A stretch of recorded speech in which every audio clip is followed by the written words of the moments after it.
నమస్తే శివాబి న్యూస్ కు స్వాగతం. నా పేరు శైలజ. ఈనాటి వార్తల్లోని ముఖ్యాంశాలు.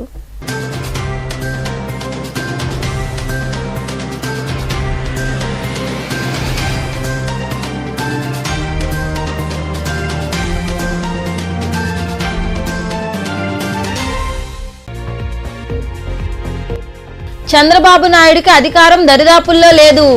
మనుబోల్లో నిర్వహించిన కార్యక్రమంలో వైకాపాలో చేరిన వారికి కండువాలు కప్పి పార్టీలోకి ఆహ్వానించిన అనంతరం ప్రతిపక్షాలపై విమర్శలు చేసిన మంత్రి కాకాని గోవర్ధన్ రెడ్డి.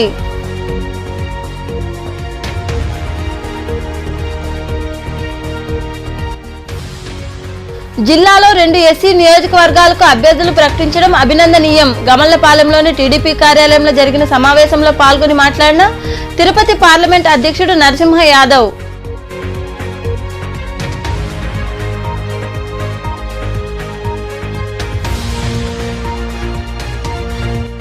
వచ్చే ఎన్నికల్లో జగన్మోహన్ రెడ్డిని గెలిపించుకుని ముఖ్యమంత్రిని చేద్దాం. వెంకటగిరిలో జరిగిన విస్తృత స్థాయి సమావేశంలో పాల్గొని మాట్లాడిన వైకాపా నియోజకవర్గ సమన్వయకర్త నేదురుమల్లి రామ్కుమార్ రెడ్డి.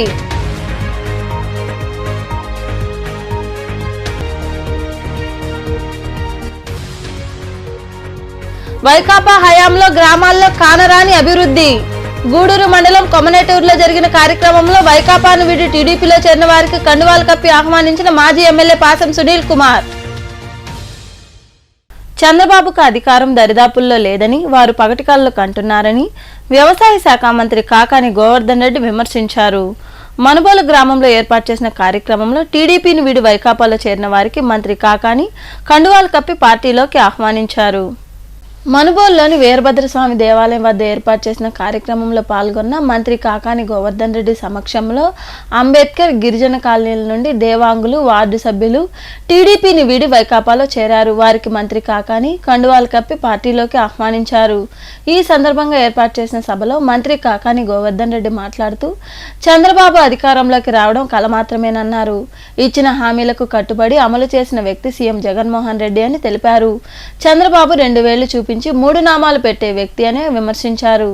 వచ్చే ఎన్నికల్లో వైకాపా ప్రభుత్వం ఏర్పాటు చేస్తామని తెలిపారు. సోమిరెడ్డికి తొలి జాబితాలో సీటు లేదని ఆయన వివరించారు. సిద్ధంగా ఉన్నాము అని చెప్పి తెలియజేయడానికి ఈరోజు సిద్ధమైనటువంటి వాల్ పోస్టర్లు తీసుకురావడం జరిగింది అని చెప్పి మీ అందరికీ సందర్భంగా మనవి చేస్తూ, గ్రామాల అభివృద్ధి చెందాలని, గ్రామ ప్రజలు సుఖ సంతోషంగా ఉండాలనేటువంటి ఆలోచనతో మనం తీసుకుంటున్నటువంటి అన్ని నిర్ణయాలు రాబోయే రోజుల్లో ప్రజలందరికీ ఉపయోగపడే విధంగా ఉండాలి అని చెప్పి ఆశిస్తూ, ఆకాంక్షిస్తూ ఈరోజు మిమ్మల్ని అందరినీ కూడా కోరుకునేది 2 సార్లు నాకు అవకాశం ఇచ్చారు. ఈరోజు శాసనసభ్యుడిగా, మంత్రిగా నా శక్తి మేర బాధపడుతున్నాడు. చంద్రబాబు నాయుడు అన్ని రకాలైనటువంటి సర్వేలు చేయిస్తే ఏ సర్వేలో కూడా సోమిరెడ్డి అనేటువంటి వ్యక్తి సర్వేపల్లి నియోజకవర్గంలో మనకి దరిదాపుల్లో కూడా లేడనేటువంటి విషయం ఈరోజు వాస్తవంగా అర్థమైంది. దరిదాపుల్లో కూడా లేడు కాబట్టి సోమిరెడ్డికి టికెట్ ఇస్తే ఓడిపోతామని మొన్నేమో చంద్రబాబు నాయుడు ఫోన్ చేశాడు. దరిద్రం పొద్దున్న ఎందుకు చంద్రబాబు నాయుడు ఫోన్ చేశాడు నా గొంతు తెలంగాణ అనుకుంటే అది రికార్డెడ్ మెసేజ్. మీ నియోజకవర్గంలో 2024 ఎన్నికల్లో తెలుగుదేశం పార్టీ అభ్యర్థిగా మీరు ఎవరు కోరుకుంటారని చెప్పి ఆయన సోమిరెడ్డి పేరు తప్పకుండా ఇంకొక పేరు చెప్పాడు. వ్యవసాయ శాఖ మంత్రిగా నేను తీసుకున్నటువంటి నిర్ణయం, ఒకవేళ ధాన్యానికి ఇచ్చినటువంటి కనీస మద్దతు ధర కన్నా తక్కువకు అమ్ముకోవాల్సి వస్తే రైతులు బయట వాళ్ళకి అమ్మకండి, కొనడానికి ప్రభుత్వం మేము సిద్ధంగా ఉన్నామని. ఏ రోజైతే ధాన్యం రైతు భరోసా కేంద్రాల్లోనే కొనుగోలు మొదలుపెట్టామో అయ్యో వీళ్ళు మొత్తం కొనేస్తారు, ఇంకా మన వ్యాపారం దివాలా తీస్తుంది కాబట్టి వాళ్ళతో పోటీ పడి మనం కొనాలనేటువంటి ఆలోచనతో గత విధానాన్ని పక్కన పెట్టి ఈరోజు రైతులకు సంబంధించి కొంటున్నారు కాబట్టి ఇంత పెద్ద ఎత్తున జరిగేటువంటి పరిస్థితి ఏర్పడింది అని చెప్పి మేము అందరికీ సందర్భంగా తెలియజేస్తున్నాను. కాబట్టి గోవర్ధన్ రెడ్డి ఇంటికి, నేను అసెంబ్లీకి అని. నేను ఇంటికి పోవాలన్నా, నువ్వు అసెంబ్లీకి పోవాలన్నా మీ ఇద్దరి చేతిలో, మా ఇద్దరి చేతుల్లో ఉందా? ఆయన నన్ను ఇంటికి పంపించాలన్నా, లేదా నేను ఆయన అసెంబ్లీకి పంపించాలన్నా, లేదా ఆయన ఇంటికి పంపించాలన్నా, నేను అసెంబ్లీకి పంపించాలన్నా మా ఇద్దరి చేతుల్లో లేదు. మా ఇద్దరి చేతుల్లో ఉంటే మేమిద్దరం కుస్తీ పట్టి ఆయన ఇంటికి పోతాడంటే నేను లాగడం, నేను అసెంబ్లీకి పోతానంటే ఆయన లాగడం చేసిండేవాడు. మేము ఎవరం అసెంబ్లీకి పోవాలన్నా, ఎవరి ఇంటికి పోవాలన్నా మీరు ఎక్కడికి పంపిస్తే అక్కడికి పోయేటువంటి వాళ్ళమే తప్ప మా అంతటా మేముగా అసెంబ్లీలోకి వెళ్ళేటువంటి వాళ్ళని కాదు కదా అనేటువంటి విషయాన్ని మీ అందరికీ తెలియజేస్తున్నాం. ఈ మధ్య అన్నాడు ఈసారి ఎవరు నన్ను అసెంబ్లీకి ఆపలేదు, మొన్న మాత్రం ఎవరు ఆపారు, మాకు ఎవరు ఆపలా, ప్రజలే ఆపారు. నేను ఈ కార్యక్రమంలో ఎంపీపీ వజ్రమ్మ, సర్పంచ్ కంచి పద్మమ్మ, నాయకులు హరిగోపాల్ రెడ్డి, కడివేటి చంద్రశేఖర్ రెడ్డి, కుడుముల వెంకటరమణయ్య గౌడ్, ఏలూరు వెంకటకృష్ణయ్య, సుధీర్ రెడ్డి, దాసరి భాస్కర్ గౌడ్, చైతన్యారెడ్డి, పార్థురెడ్డి తదితరులు పాల్గొన్నారు. తొలి జాబితాలో తిరుపతి జిల్లా పరిధిలోని 2 ఎస్సీ నియోజకవర్గాలకు టీడీపీ అభ్యర్థులను ప్రకటించడం సంతోషంగా ఉందని తిరుపతి పార్లమెంట్ అధ్యక్షుడు నరసింహ యాదవ్ తెలిపారు. గూడూరు పట్టణంలోని టీడీపీ కార్యాలయంలో ముఖ్య నాయకులతో నిర్వహించిన సమావేశంలో ఆయన పాల్గొన్నారు. పట్టణంలోని టీడీపీ కార్యాలయంలో తిరుపతి పార్లమెంట్ అధ్యక్షుడు నరసింహ యాదవ్, మాజీ ఎమ్మెల్యే పాసెం సునీల్ కుమార్ ముఖ్య నాయకులతో సమావేశం నిర్వహించారు. ఈ సందర్భంగా నరసింహ యాదవ్ మాట్లాడుతూ జిల్లాలో 2 ఎస్సీ నియోజకవర్గాలకు అభ్యర్థులను ప్రకటించడం ఆనందంగా ఉందన్నారు. సునీల్ కుమార్ లాంటి వ్యక్తి ఎమ్మెల్యేగా ఉంటే ప్రతి ఇంట్లో ఒక ఎమ్మెల్యే ఉన్నట్టుగా ఉంటుందని తెలిపారు. రాబోయే ఎన్నికల్లో సునీల్ కుమార్ విజయానికి పార్టీ శ్రేణులు కృషి చేయాలని ఆయన వివరించారు. ఏదైతే లిస్టు ప్రకటించారో తిరుపతి పార్లమెంట్కి సంబంధించి 7 నియోజకవర్గాల్లో 2 నియోజకవర్గాలు కూడా సునీల్ కుమార్ గారు ఊరు నుంచి, అదేవిధంగా నెలవల ఎవరైతే విజయశ్రీ నెలవల సుబ్రహ్మణ్య గారు అమ్మాయి విజయశ్రీ డాక్టర్, ఆమె ఇద్దరిని కూడా ప్రకటించడం ఆనందాన్ని కలిగించింది. ఎందుకంటే ఈ యొక్క తిరుపతి పార్లమెంటు పరిధిలో ఫస్ట్ లిస్టులోనే 2 ఎస్సీ అభ్యర్థులని డిక్లేర్ చేయడం అంటే బడుగు బలహీన వర్గాలకు ఎంత ప్రాధాన్యత ఇస్తా ఉందో తెలుగుదేశం పార్టీ దీన్ని బట్టి అర్థమవుతుంది. అదేవిధంగా ఈరోజు అందరూ చూశారు, తెలుగుదేశం పార్టీ అధినేత నారా చంద్రబాబు నాయుడు గారు ఏ విధంగా అసెంబ్లీ సాక్షిగా ఏదైతే శపథం చేశారో, ఇది గౌరవ సభగా ఏర్పడినప్పుడే నేను ఈ సభలో ప్రవేశిస్తానని శపథం చేశారు. ఆ శపథాన్ని నెరవేర్చాల్సిన బాధ్యత ఈ యొక్క గూడూరు ప్రజానీకం పైన ఉంది. అదేవిధంగా పార్టీ నాయకులు కార్యకర్తల పైన ఉంది. ఒక మంచి వ్యక్తిని సోదరుడు సునీల్ కుమార్ గారిని, సునీల్ కుమార్ ఎమ్మెల్యే అయితే ప్రతి ఇంట్లో ఎమ్మెల్యే ఉన్నట్టే, ప్రతి ఇంట్లో ఎమ్మెల్యే అభ్యర్థి ఉన్నట్టే. సునీల్ కుమార్ని ఎమ్మెల్యేగా చేసుకుంటే ప్రతి ఒక్కరు కూడా ఎమ్మెల్యే అంటే మా ఇంట్లో ఉన్నారు, మా ఎమ్మెల్యే అని స్వయంగా వాళ్ళు సంతృప్తిగా ఒక ధైర్యంగా ముందుకెళ్లే అవకాశాలు ఉంటాయి. అలాంటి వ్యక్తిని ఈరోజు ఇంకా మరికొందరు మాట్లాడారు. ఆంధ్రప్రదేశ్ చరిత్రలో లేని విధంగా తెలుగుదేశం పార్టీ, జనసేన పార్టీ నాయకులు నారా చంద్రబాబు నాయుడు గారు, పవన్ కళ్యాణ్ గారు ఇద్దరూ కలిసి 99 మందితో అసెంబ్లీ జాబితాని విడుదల చేయడం నిజంగా శుభపరిణామం. ఆంధ్రప్రదేశ్ చరిత్రలో ఎప్పుడు కూడా ఇన్ని సీట్లు ఒకేసారి ప్రకటించడం అనేది నిజంగా చాలా సంచలనమైన విషయం అని చెప్పి మేము తెలియజేస్తాం. జనసేన తెలుగుదేశం పార్టీ పొత్తుగా ఉండి మీరిద్దరూ కలిసి వైఎస్ఆర్సీపీని ఓడించాలని చెప్పి ప్రజల ఆకాంక్ష మేరకే ఈరోజు జనసేన తెలుగుదేశం పార్టీ పొత్తులు పెట్టుకున్నాయని చెప్పి ఒకసారి మేము తెలియజేస్తున్నాం. మహిళలకి ఇవ్వడం జరిగింది. అట్లాగే మాదిగ సామాజిక వర్గానికి 11 సీట్లు, మాల సామాజిక వర్గానికి 8 సీట్లు ఇవ్వడం జరిగింది. తొలి జాబితాలోనే దాదాపు 19 సీట్లు ఎస్సీలు కేటాయించినందుకు నారా చంద్రబాబు నాయుడు గారికి, పవన్ కళ్యాణ్ గారికి ఎస్సీలకి ఇన్ని సీట్లు ఇచ్చిన పార్టీ అంటే ముందుగా ప్రకటించిన పార్టీ ఏం లేదు. అవతల వాళ్ళు ఎస్సీ ఎమ్మెల్యేలని ఆడుకుంటున్నారు. ఈ నియోజకవర్గంలో ఒకరోజు అంటారు, మళ్ళీ ఆయన్ని మారుస్తారు, అక్కడ నుంచి ఇంకో దగ్గర మారుస్తారు, జిల్లాలు మార్చి పోటీ చేయమని చెప్పి వైఎస్ఆర్సీపీ నాయకులు అక్కడ ఉండే నా ధన్యవాదాలు తెలియజేస్తూ నాయకులందరూ విజ్ఞప్తి చేస్తున్నా, రాబోయే రోజుల్లో జనసేన వాళ్ళతో మనందరం కూడా సమన్వయం చేసుకుని పోవాల్సిన అవసరం ఉంది. ఆ విషయాన్ని నాయకులు గుర్తుపెట్టుకోమని చెప్పి రిక్వెస్ట్ చేస్తున్నా. ఎందుకంటే జనసేనాని మన నాయకుడు జైల్లో ఉన్నప్పుడు ఒక్కడ ధైర్యంగా జైల్లోకి వెళ్ళి నేను తెలుగుదేశం పార్టీకి మద్దతు తెలుపుతానంటే. ఈ కార్యక్రమంలో పార్టీ నాయకులు పులిమి శ్రీనివాసులు, వెంకటేశ్వర్లరాజు, భాస్కర్ రెడ్డి, జిల్లా అధికార ప్రతినిధి బిల్లు చెంచురామయ్య, రవీంద్రారెడ్డి తదితరులు పాల్గొన్నారు. గుజరాత్ రాష్ట్రంలో ఉన్న ద్వారకను ప్రధానమంత్రి నరేంద్ర మోదీ సందర్శించారు. సముద్ర గర్భంలో ఉన్న ద్వారకను ఆయన సందర్శించి నెమలి పింఛన్లు ద్వారక వద్ద పెట్టి శ్రీకృష్ణుడికి నమస్కరించారు.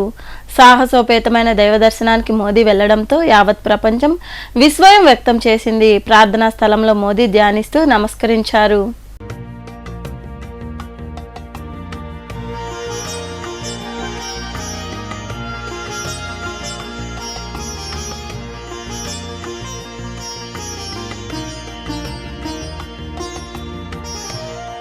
मैंने वो पल बिताए जो जीवन भर मेरे साथ रहने वाले।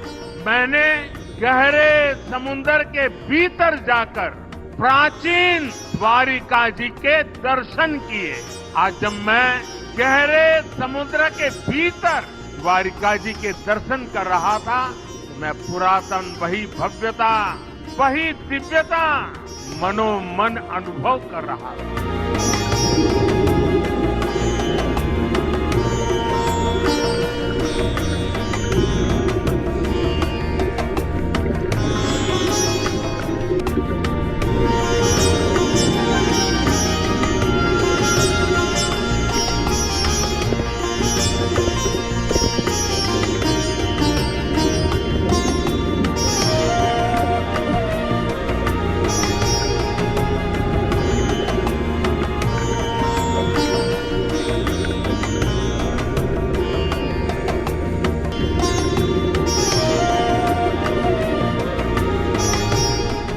मेरे लिए साहस से ज्यादा श्रद्धा थी।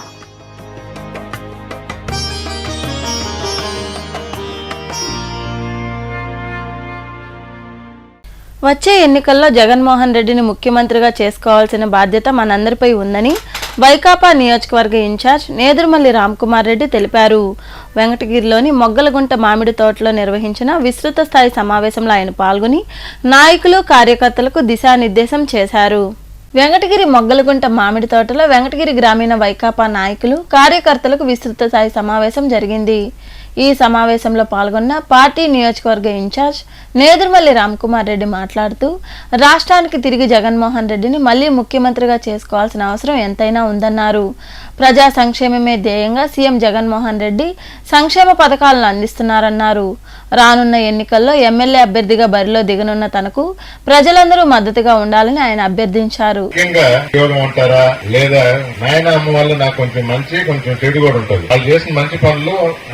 పెట్టుకుంటారు అవి ఇప్పటికీ ఉన్నాయి మనం చెప్పుకోవడానికి. మీరు చెప్పడానికి కూడా వాళ్ళ అబ్బాయిగా వచ్చాడు, ఈయన కూడా మంచివాడు, మంచి పనులే చేస్తాడు, రేపు మనకు అండగా ఉంటారు మీరు కూడా చెప్తారు నలుగురు. ఇంకొకటి ఉంది, ఆయన అయితే వెంటనే ఫోన్ ఎత్తేవాడు, మేము ఇంటికి పోయే లోపల కాగితం వచ్చేస్తుంది అని. అది నేను చెప్తాంటాయా, ఆ రోజులు వేరు, ఆయన పవర్ వేరు. కొంచెం అక్కడికి చేస్తామేమో రేపు ఎలక్షన్స్ లో. ఇప్పుడు దాకా ఇంకా ఏమి లేకుండానే ఇంత చేయగలిగాను. ఎందుకంటే రేపు రాబోయేది వైఎస్ఆర్ కాంగ్రెస్ ప్రభుత్వమే. మీరు కూడా చూసుంటారు, మీకు చెప్పాల్సిన అవసరం లేదు. మన దగ్గర కొంచెం మార్పు చేర్పులు సీట్లు అటు ఇటు అయినప్పుడు గగ్గోలైపోతుంది, ఆ నియోజకవర్గంలో ఇబ్బందులు ఉన్నాయి, వ్యతిరేక వర్గం సహకరించడం లేదు. నిన్న చూడండి అపోజిషన్ వాళ్ళు వాళ్ళ లిస్ట్ రిలీజ్ చేశారు, ఉన్న ఫ్లెక్సీలు దింపేస్తా ఉండరు, బూట్కలతో తంతా ఉండరు. ఇంకా ఉంది ఇప్పుడే మొదలు. చాలా మంది సీనియర్లకి సీట్ లేకుండా పక్కన పెట్టేశారు, మాట ఇచ్చిన వాళ్ళని తొలగించారు. నాకు మంచి మిత్రుడు విశాఖపట్నంలో ఉన్నాడు, నేను కలిసి పనిచేశాం. మొన్న ఏ కారణంతో పిలిచి చెప్పారు, కొందరు సహకరిస్తారు, కొందరికి వాళ్ళ ఇబ్బందులు కూడా ఉంటాయి. తొలగించారని చెప్పి ఆ పక్క ఒక టీం ఉంటుంది ప్రతిపక్షానికి తెలుగుదేశంలో. వెంటనే వాలిపోయి మీకు వచ్చేయండి, మీకు ఎందుకు చంద్రబాబు నాయుడు గారిని కల్పిస్తాం. ఆయన కల్పించారు, సీటు మాట ఇచ్చాడు, వీళ్ళు పోయారు, కండువా కప్పుకున్నారు. నిన్నేం చేశాడు తెలుసా, అదే తెలుగుదేశం అంటే ఇవ్వాలి కదా. కొన్ని సచివాలయాలకు వచ్చాను, మీరు నా వెంట నడిచి మనం తిరిగాం. ఆ సచివాలయ పరిధిలో ఏదైనా ఇల్లు వదిలేనా? ప్రతి ఇంటికి వెళ్ళాం. వెంకటగిరి నియోజకవర్గంలో ఆ విధంగా 76,000 ఇళ్లకి వెళ్ళటం జరిగింది. నేను 76,000 ఇళ్లు ఎందుకు చెప్తున్నానంటే, జగన్మోహన్ రెడ్డి గారు ఒక ఉద్దేశంతో ఈ ప్రోగ్రాం పెట్టడం జరిగింది. మనం చేస్తున్న మంచి పనులు ప్రజలకు వివరించడానికి ఆల్రెడీ తెలుసు, కానీ ధైర్యంగా పోయి ముఖ్యంగా ఏదైనా ఇబ్బందులు ఉంటే తొలగించండి అని పెద్ద స్పీచ్ ఇవ్వడానికి కాదు. నేను ఇందాక అన్నట్టు పంచాయతీ వైపు మనం కలిసి నేరుగా ఇంకా తక్కువ గ్రూప్ తో నుంచి సాయంత్రం దాకా ఎంత టైం అయినా ప్రతి ఒక్కరితో డీటెయిల్ గా మీకు ఇబ్బందులున్నా, పర్సనల్ అయినా, ఊరికి సంబంధించిందైనా అన్ని మాట్లాడాలా. మరీ ముఖ్యంగా మేము వచ్చినప్పుడు నేను పలకరించలేదనేది ఒక అభియోగం నా మీద. ఆ విధంగానే చేసుకుంటాం. నేదురుమల్లి అనే బ్రాండ్ ఏ విధంగా అయితే మంచి చేస్తారో, నమ్ముకున్న వాళ్ళని వదిలిపెట్టరు, వాళ్ళని అర్థం చేసుకుని ఎంత కష్టమైనా వాళ్ళ తరఫున నిలబడతారు. అవసరమైన దగ్గర. ఈ కార్యక్రమంలో నాయకులు తదితరులు పాల్గొన్నారు. వైకాపా పాలనలో అన్ని వర్గాల ప్రజలు తీవ్ర ఇబ్బందులు పడ్డారని మాజీ ఎమ్మెల్యే పాసం సునీల్ కుమార్ అన్నారు. గూడూరు మండలంలోని కొమ్మనేటూరు గ్రామంలో టీడీపీ ఆధ్వర్యంలో జరిగిన బాబు షూరిటీ భవిష్యత్తుకు గ్యారంటీ కార్యక్రమంలో ఆయన పాల్గొని ప్రజలతో మాట్లాడారు. గూడూరు మండలంలోని కొమ్మనేటూరు గ్రామంలో నిర్వహించిన బాబు షూరిటీ భవిష్యత్తుకు గ్యారంటీ కార్యక్రమంలో మాజీ ఎమ్మెల్యే పాసం సునీల్ కుమార్ పాల్గొన్నారు. స్థానిక నాయకులు, కార్యకర్తలు ఆయనకు ఘన స్వాగతం పలికారు. ఇంటింటికి వెళ్లి టీడీపీ ప్రకటించిన సంక్షేమ పథకాలు వివరిస్తూ ప్రజలకు కరపత్రాలు అందజేశారు. మాజీ ఎమ్మెల్యే సునీల్ కుమార్ సమక్షంలో గ్రామానికి చెందిన పలు కుటుంబాల వారు వైకాపాను వీడి టీడీపీలో చేరారు. వారికి కండువాలు కప్పి పార్టీలో పార్టీలోకి ఆహ్వానించారు. ఈ సందర్భంగా సునీల్ కుమార్ మాట్లాడుతూ వైకాపా హయాంలో గ్రామంలో అభివృద్ధి శూన్యమన్నారు. టీడీపీ హయాంలో జరిగిన అభివృద్ధిని చూసి తెలుగుదేశం పార్టీ వైపు ప్రజలు మొగ్గు చూపుతున్నారని ఆయన వివరించారు. నాయకత్వంలో అలాగే మా కిష్టయ్య వీళ్ళందరూ రత్నయ్య గారి నాయకత్వంలో ఈ బూత్లో 400 మెజార్టీ నాకు తీసుకొచ్చారు. మరలా నేను తెలుగుదేశం పార్టీలో చేరిన తర్వాత అదే 400 పైచలకు మైనస్ ఈ వార్డులో, ఈ ఊర్లో బూత్లో. దానికి కారణం ఏంటంటే ముఖ్యంగా గతం నుంచి కూడా ఇక్కడ ప్రజలకి అందుబాటులో ఉంటూ అభివృద్ధి కార్యక్రమాలు చేస్తూ తెలుగుదేశం పార్టీలో సురేష్ ఉన్నప్పుడు చేసిన అభివృద్ధి, తర్వాత ఈ గ్రామంలో మేము చేసినటువంటి అభివృద్ధి, ఇవన్నీ కూడా కొద్దిగా ఇబ్బందులైన కారణంగా వాళ్ళు లేని కారణంగా వాస్తవం ఒప్పుకుంటున్నాం మేము, దాని డౌట్ లేదు. మా బాలకృష్ణ పోరాడాడు పాపం శక్తి వంచన లేకుండా పోరాడాడు మా బాలకృష్ణ. అయినప్పటికీ మీ అందరి సహకారం ఉంటే ఆయన కూడా సక్సెస్ అవుతారు ఖచ్చితంగా. కాబట్టి ఈరోజు మీరందరూ కూడా వచ్చి మేము కూడా తెలుగుదేశం పార్టీలో చేరతాము. సురేష్ అయితే ఆయన పాత తెలుగుదేశం కాబట్టి ఇబ్బంది లేదు. అలాగే మా రత్నయ్య నా బంధువైనా కానీ ఎప్పటి నుంచో బతిరాడుతుంటే మొన్న మా రహీం ద్వారా మా రత్నయ్య వచ్చాడు. అలాగే పద్మనాభన్న ఆల్రెడీ ఇక్కడ స్థిరపడి ఎన్నో మంచి కార్యక్రమాలు ప్రజలకు అందుబాటులో ఉండి పనిచేసిన వ్యక్తి మా పద్మనాభన్న. అలాగే మా కిష్టయ్య కూడా నా బంధువే, సొంతోడే. కానీ వీళ్ళందరూ కూడా కొన్నిసార్లు నాకు ఎలక్షన్లో చేయలే. ఈ కార్యక్రమంలో నాయకులు భాస్కర్ రెడ్డి, వెంకటేశ్వర్లరాజు, పద్మనాభరెడ్డి, సురేష్ రెడ్డి, మస్తాన్ రెడ్డి, కమలాకర్ రెడ్డి తదితరులు పాల్గొన్నారు. కాకాని గోవర్ధన్ రెడ్డికి మంత్రి పదవి రావడంతోనే నెల్లూరు జిల్లాలో ఎమ్మెల్యేలు, ఎంపీలను వైకాపా నుండి తరిమేశారని, అందుకే వచ్చే ఎన్నికల్లో సర్వేపల్లి టికెట్ ఆయనకు రావడం కష్టమని చెబుతున్నారని మాజీ మంత్రి సోమిరెడ్డి చంద్రమోహన్ రెడ్డి పేర్కొన్నారు. నెల్లూరులో ఆయన మాట్లాడుతూ సర్వేపల్లి టికెట్ కాకానికి దక్కాలని తాను కోరుకుంటున్నానని వివరించారు. మంత్రి కాకాని గోవర్ధన్ రెడ్డి ఎమ్మెల్యేలని, ఎంపీలని అందరినీ తరిమేశాడు. ఆయనకి టికెట్ వస్తుందో రాదో అనే అనుమానం ఉందని చెప్తున్నారు. నేనైతే ఆయనకే టికెట్ రావాలని కోరుకుంటున్నా. ఎందుకంటే కొత్త క్యాండిడేట్ వస్తే ఏమీ చెప్పుకోలేము. ఈయనకైతే నకిలీ మద్యం, నకిలీ పత్రాలు, దళితుల భూములు, కృష్ణపట్నం పోర్టు, గ్రావెల్, మట్టి, మశానం ఇవన్నీ చెప్పాలంటే కొత్త క్యాండిడేట్లకు చెప్పలేంగా. కాకాని అయితేనే ఇవన్నీ చెప్పుకునేది బాగుంటుంది. నేను కూడా కోరుకుంటున్నా జగన్మోహన్ రెడ్డి తొందరగా కాకాని గోవర్ధన్ రెడ్డి సర్వేపల్లి క్యాండిడేట్గా అనౌన్స్ చేస్తే బాగుంటుంది. నెల్లూరు జిల్లా జొన్నవాడలో కొలువైన శ్రీ కామాక్షితాయి సమేత మల్లికార్జున స్వామి దేవాలయం మాజీ చైర్మన్ పుట్టా సుబ్రహ్మణ్యం నాయుడు వైకాపాకు రాజీనామా చేశారు. వ్యక్తిగత కారణాలతోనే పార్టీకి రాజీనామా చేసినట్లు ఆయన వివరించారు. నేను గత కొంతకాలంగా వైఎస్ఆర్ కాంగ్రెస్ పార్టీలో ఉన్నాను. నా పేరు పుట్టా లక్ష్మీ సుబ్రహ్మణ్యం నాయుడు. నేను జొన్నవాడ దేవస్థానం చైర్మన్గా 2 సంవత్సరాలు పదవిలో ఉన్నాను. ఈ మధ్య కాలంలోనే నేను పదవి నుంచి విరమించుకోవడం జరిగింది. గౌరవ శాసనసభ్యులు శ్రీ నల్లపురెడ్డి ప్రసన్న కుమార్ రెడ్డి గారు నాకు మంచి ఉన్నత స్థానం ఇచ్చి, అమ్మవారి సేవ చేసుకునే భాగ్యం ఇచ్చి, నాకు అన్ని విధాల సహాయ సహకారాలు అందించినటువంటి గౌరవ శాసనసభ్యులు శ్రీ నల్లపురెడ్డి ప్రసన్న కుమార్ రెడ్డి గారికి ప్రత్యేక ధన్యవాదాలు తెలుపుతూ, అలాగే నాకు దేవస్థానం నందు కుంభాభిషేకం, కోటి కుంకుమార్చన, అనేక పూజలు చేయాలనే సంకల్పంతో దేవస్థాన అభివృద్ధికి ఎల్లవేళ కృషి చేస్తూ మా భార్యాభర్తలు ఇద్దరం కూడా దేవస్థానం నిత్యం భక్తులతో కిటకిటలాడేటట్టు, దేవస్థానం బాగా డెవలప్మెంట్ చేసి ఆదాయంలో ఉండేటట్టు సమకూర్చడం జరిగింది. ముఖ్యంగా నాకు అన్ని విధాలా సహకరించినటువంటి దాతలు శ్రీ వేమిరెడ్డి ప్రభాకర్ రెడ్డి, ప్రశాంతమ్మ, అలాగే కొలం రాజారెడ్డి, పూజితమ్మ, మల్లికార్జున రెడ్డి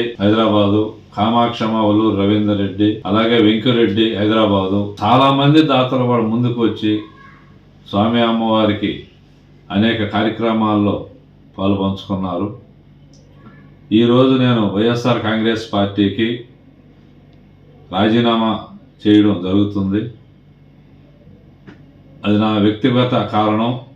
పార్టీ వల్ల కానీ, పార్టీలో ఉన్నటువంటి నా తోటి స్నేహితులు కానీ, మండల పార్టీ అధ్యక్షులు కానీ, గౌరవ శాసనసభ్యులు కానీ, 5 మండల పార్టీలో కానీ అందరూ కూడా నాతో స్నేహంగా ఉండి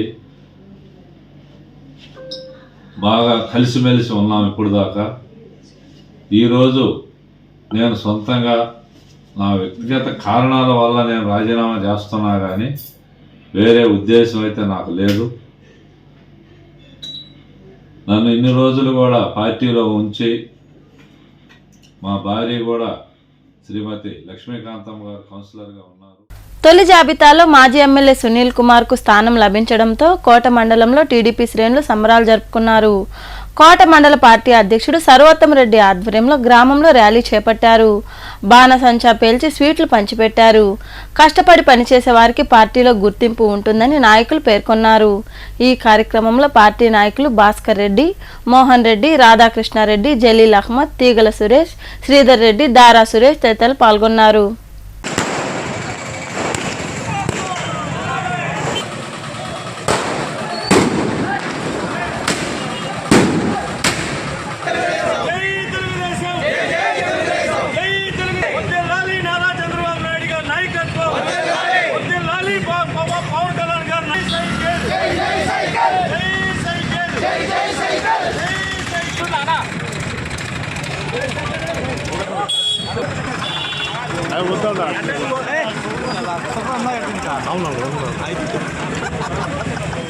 స్ఫూర్తి సేవా సంస్థ సభ్యుల సహకారంతో నిరంతరం అనేక సేవా కార్యక్రమాలు నిర్వహిస్తూ ముందుకు సాగుతున్నామని ఆ సంస్థ సభ్యులు దామోదర్ రాజు, పురందర్ రాజు తదితరులు తెలిపారు. గూడూరు 2వ పట్టణ పరిధిలోని చవట గిరిజన కాలనీలో కొండూరు సత్యనారాయణ రాజు తల్లి రాజేశ్వరమ్మ వర్ధంతి సందర్భంగా అన్నదాన కార్యక్రమం నిర్వహించారు. ఈ కార్యక్రమంలో సంస్థ ప్రతినిధులు పురుషోత్తం రాజు, లక్ష్మీనారాయణ రాజు, సుధాకర్ రాజు, సురేంద్ర రాజు, కృష్ణం రాజు, దయాకర్ రాజు, విజయభాస్కర్ రాజు తదితరులు పాల్గొన్నారు.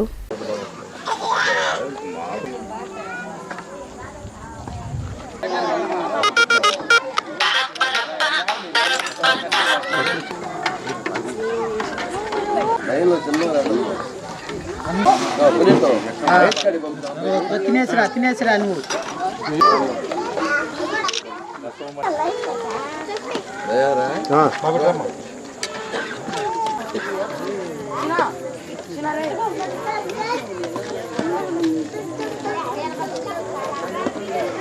ఈ స్ఫూర్తి సేవా సమితి స్థాపించినప్పటి నుంచి అనేక సేవా కార్యక్రమాలు చేస్తున్నారు. అదేవిధంగా ఈరోజు రాజేశ్వరమ్మ 13వ వర్ధంతి సందర్భంగా మన సత్యనారాయణ రాజు గారు, వాళ్ళ తమ్ముడు విజయభాస్కర్ రాజు బ్రహ్మాండంగా భోజనాలు అరేంజ్ చేశారు. 200 మందికి అరేంజ్ చేశారు. అదేవిధంగా వాళ్ళ అమ్మ 2011లో శివరాత్రి రోజు పరమపదించారు. ఆమె నిరక్షరాస్యులైన పిల్లలను చాలా బాగా చదివించారు. ఆయన సత్యనారాయణ రాజు BA-BL, ఆయన తమ్ముడు భారతీయ యూనివర్సిటీ వైస్ ఛాన్సలర్ విజయభాస్కర్ రాజు. అదేవిధంగా గోవిందరాజు వాళ్ళ నాన్న చాలా సేవా దృక్పథం కలవాడు, అనేక మందికి సహకారం చేసినాడు. అదే ఈ రాజేశ్వరం వాళ్ళ భర్త గోవిందరాజు గారు మాకు ఇంతకుముందు గౌరవ అధ్యక్షులు ఉన్నారు.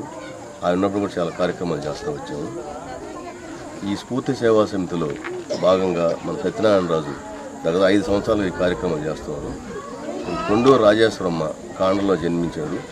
గోవిందరాజు భార్య అయిన తర్వాత వాళ్ళు చదువుకోకపోయిన పిల్లల్ని బాగా ఉన్నత స్థాయికి చదివించి ఇతను మా విజయభాస్కర్ రాజు అనే వాళ్ళ తమ్ముడిని వైస్ ఛాన్సలర్గా ప్రజెంట్ పనిచేస్తున్నాడు. సత్యనారాయణ రాజు BA-BL చదువుతున్నారు. ఇప్పుడు ప్రస్తుత సమాజంలో తల్లిదండ్రులు అనాథాశ్రమాలు వదిలేసిపోవడం మన పేపర్లలో, టీవీలో చూస్తున్నాం. వాళ్ళ అమ్మా నాన్నలు గుర్తుపెట్టుకొని ఇంకా వాళ్ళకి వర్ధంతి రోజు అనేది అన్నదాన కార్యక్రమాలు అయితే ఏమి, ప్లస్ దుప్పట్లో పంపిణీ అయితే ఏమి, ఇంకా మెడికల్ క్యాంప్స్, ఇంకా వైఎస్ఆర్ స్కూల్లో ఇంకా స్కాలర్షిప్స్ పిల్లకాయలకి, ఇంకా కూడా ప్రతి ఒక్క సంవత్సరం కూడా ప్రతి ఒక్క స్కూల్స్కి కూడా కొంచెం ప్యాడ్స్ అయితేనేమి, ఇలాంటి కార్యక్రమాలు వాళ్ళ ఎగ్జామ్ టైంలో వాళ్ళకి కావాల్సినటువంటి మెటీరియల్స్ అన్నీ కూడా ఇలాంటి కార్యక్రమాలు చాలా చేసుకుంటూ 10 yearsగా వస్తూ ఉన్నాము. ఈ కార్యక్రమంలో భాగంగా మన కొండూరు సత్యనారాయణ రాజు గారు, విజయభాస్కర్ రాజు గారు వాళ్ళ తల్లిగారు అయినటువంటి రాజేశ్వరమ్మ గారి వర్ధంతి సందర్భంగా 13వ వర్ధంతి సందర్భంగా ఈరోజు అన్నదాన కార్యక్రమం చేస్తూ ఉన్నారు. ఆ రాజేశ్వరమ్మ గారి భర్త గోవిందరాజు చాలా దీనికి సేవలు చేసినటువంటి వ్యక్తి. మన శ్మశానానికి కూడా 5 లక్షల రూపాయలు ఇచ్చినటువంటి దాత ఆయన. అలాంటి కొడుకులు, ఇలాంటి కొండూరు సత్యనారాయణ రాజు గారు, విజయభాస్కర్ రాజు గారు వాళ్ళ తల్లిగారిని గుర్తుపెట్టుకొని ఇలాంటి కార్యక్రమం. గోవిందరాజు మన స్ఫూర్తి సేవా సమితికి చాలా రుణపడి ఉన్నాడు. మంచి కార్యక్రమాలు చేస్తూ ప్రతి సంవత్సరం మనం ఏది అడిగినా కూడా కాదనకుండా చేసినటువంటి దాత అయినా ఇప్పుడు మన ముందు లేనటువంటి గోవిందరాజు ఆ స్ఫూర్తితోనే ఈరోజు వాళ్ళ కొడుకులైనటువంటి సత్యనారాయణ రాజు, విజయభాస్కర్ రాజు ఆ లోటు మనకు లేకుండా చేస్తూ ప్రతి కార్యక్రమాన్ని ఈరోజు ప్రతి సంవత్సరం కూడా స్ఫూర్తి సేవా సమితి తరపున ప్రతి సంవత్సరం దుప్పట్లు అయితేమి, చెప్పులు అయితేమి, చెప్పులు దాతటువంటి పురుషోత్తరాజు వాళ్ళిద్దరూ కలిసి చేస్తున్నారు. ఈ అన్నదాన కార్యక్రమం పేద ప్రజలకు అందించినటువంటి అన్నదాతలు ఈరోజు మన ముందు ఉన్నారంటే మన స్ఫూర్తి సేవా సమితిలో అందరూ కూడా గర్వించదగినటువంటి విషయం. వార్తలు ముగించే ముందు ముఖ్య అంశాలు మరోసారి.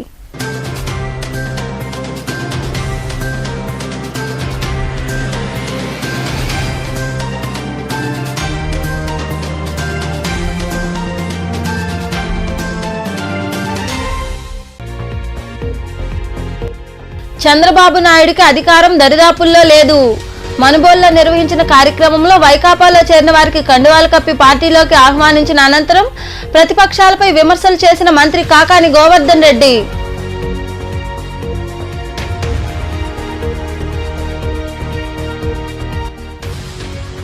జిల్లాలో 2 ఎస్సీ నియోజకవర్గాలకు అభ్యర్థులు ప్రకటించడం అభినందనీయం. గమల్లపాలెంలోని టీడీపీ కార్యాలయంలో జరిగిన సమావేశంలో పాల్గొని మాట్లాడిన తిరుపతి పార్లమెంట్ అధ్యక్షుడు నరసింహ యాదవ్.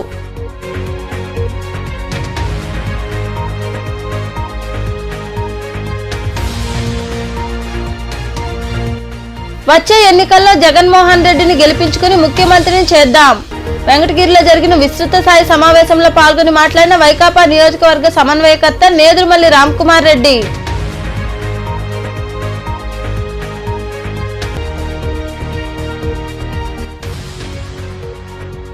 వైకాపా హయాంలో గ్రామాల్లో కానరాని అభివృద్ధి. గూడూరు మండలం కొమనేటూరులో జరిగిన కార్యక్రమంలో వైకాపాను వీడి టీడీపీలో చేరిన వారికి కండువాలు కప్పి ఆహ్వానించిన మాజీ ఎమ్మెల్యే పాసం సునీల్ కుమార్.